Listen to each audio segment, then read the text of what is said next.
প্রভু, আমি জন্ম নেইনি, কোনো শুরু নেই। তৃতীয় টেস্ট, লাম ইয়ালিদ ওয়া লাম ইউলাদ, তিনি জন্ম নেননি, কাউকে জন্ম দেননি।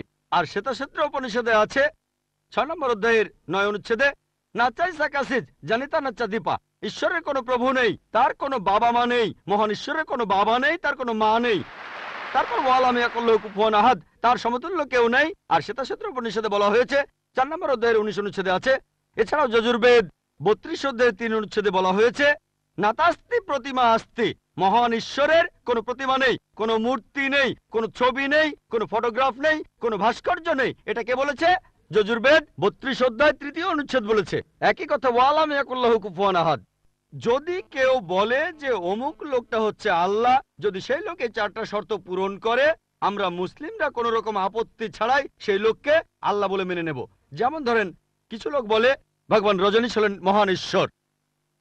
একবার প্রশ্নোত্তর পর্বে এক হিন্দু আমাকে বলেছিলেন আমরা ভগবান রজনীশকে ঈশ্বর বলে মানি না। আমি কখনোই বলিনি হিন্দুরা ভগবান রজনীশকে ঈশ্বর বলে মানে, আমি বলেছি কিছু লোক তাকে ঈশ্বর বলে মানে। আসুন দেখি রজনীশকে আমরা টেস্ট করি। প্রথম টেস্ট হলো কুল আল্লাহু আহাদ, বলো তিনি আল্লাহ এক অদ্বিতীয়। রজনীশ কি এক অদ্বিতীয়? সেই কি একমাত্র লোক যে নিজেকে ঈশ্বর দাবি করেছে?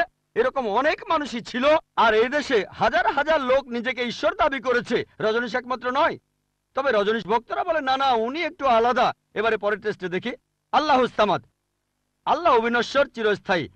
রজনীশ কি অবিনশ্বর চিরস্থায়ী? আমরা তার জীবনী থেকে জানি, তার আত্মজীবনী থেকে, রজনীশ ভুগছিলেন অ্যাজমা, ডায়াবেটিস আর পিঠের ব্যথায়। চিন্তা করেন, মহান ঈশ্বরের হয়েছে অ্যাজমা, ডায়াবেটিস, পিঠের ব্যথা। তৃতীয় টেস্ট, লাম ইয়ালিদ ওয়া লাম ইউলাদ, তিনি জন্ম নেননি, কাউকে জন্ম দেননি।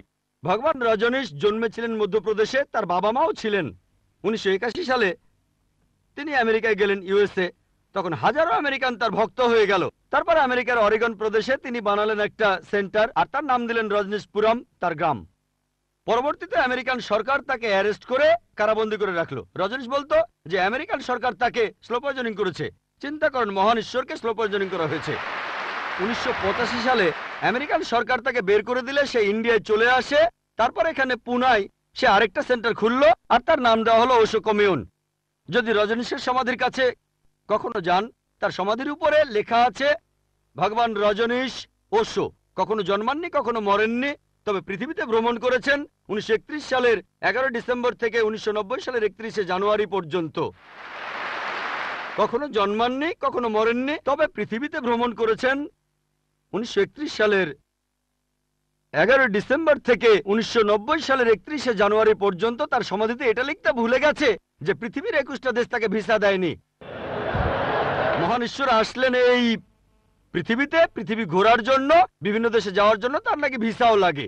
তখন গ্রিসের আর্কবিশপ বলেছিলেন যদি রজনীশকে এই দেশ থেকে তাড়িয়ে না দেওয়া হয়, আগে তার ঘর পোড়াবো, তারপর ভক্তদের ঘর পোড়াবো। শেষ টেস্ট, ওয়ালাম ইয়াকুল্লাহু কুফুয়ান আহাদ। পরীক্ষাটা এতই কঠিন যে একমাত্র আল্লাহ ছাড়া কেউই পাশ করবে না।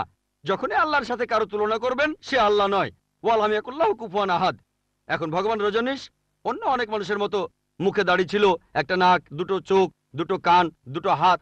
যখন আল্লাহর সাথে পৃথিবীর কোনো কিছুর তুলনা করবেন, সে আল্লাহ নয়। ওয়ালাম ইয়াকুল্লাহু কুফুয়ান আহাদ। যদি কেউ বলে যে আল্লাহ তাআলা 1000 গুণ বেশি শক্তিশালী, আপনারা কি শোয়ার্জনেগারের নাম শুনেছেন? এই লোকের নাম কখনো শুনেছেন? কখনো শুনেছেন তার নাম?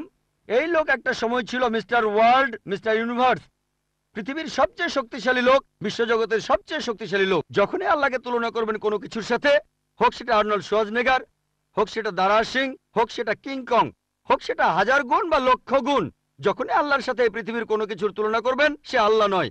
ওয়ালাম ইয়াকুল্লাহু কুফুয়ান আহাদ, তার সমতুল্য কেউ নাই। তাহলে এই হলো 4 লাইনের সংজ্ঞা আল্লাহ সুবহানাহু ওয়া তাআলার পবিত্র কোরআনে আছে। আপনি যে ঈশ্বরের পূজা করছেন, ভাই, সেই ঈশ্বরকে সূরা ইখলাস দিয়ে টেস্ট করুন।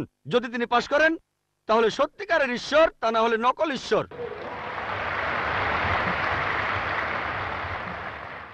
এবারে প্রশ্ন বাম দিকের মাইক থেকে। ডক্টর জাকির নায়েক, আমার নাম জেরি থমাস। আমি ওসমানিয়া ইউনিভার্সিটিতে সাংবাদিকতার উপর রিসার্চ করছি। আমরা কয়েকজন বন্ধু মিলে একটা ওয়েবসাইট খুলেছি, সাক্ষীটাইম.com। আপনার কাছে আমার প্রশ্ন, 1 নাম্বার, আমি সবসময় জানতাম যে হাদিস ছাড়া কোরআন অসম্পূর্ণ। এখন আপনি অন্য ধর্মগ্রন্থের কথাও বললেন, আপনি বাইবেলের কথাও বললেন, কিন্তু বাইবেল বলছে যে যীশুখ্রিস্টকে বিশ্বাস করে না সে খ্রিস্ট বিরোধীদের দলে সামিল হয়। এটা একটা ভবিষ্যৎবাণী। আমি এমনও শুনেছি যে হাদিস বলছে যে মোহাম্মদ জাদুবিদ্যার সাহায্য নিয়েছিল। এখানে আপনার বক্তব্যটা কি? ভাই, আপনি প্রশ্ন করলেন আর আপনি বেশ কিছু মন্তব্য করলেন। আপনি বললেন যে আপনি জানেন যে হাদিস ছাড়া পবিত্র কোরআন অসম্পূর্ণ। এখানে আপনি অন্য ধর্মগ্রন্থের কথা শুনলেন, তার মানে উনার মতে বাইবেলের উদ্ধৃতি দিলে সে কথা মানতে হবে। আর বাইবেল বলছে যিশু বা ঈসা আলাইহিস সালামকে যে বিশ্বাস করবে না সে দোজখে যাবে, ইত্যাদি ইত্যাদি। এখানে আমার মন্তব্য কি? 1 নম্বর পয়েন্ট, হাদিস ছাড়া পবিত্র কোরআন অসম্পূর্ণ নয়। কোরআন একটা স্বয়ংসম্পূর্ণ বই।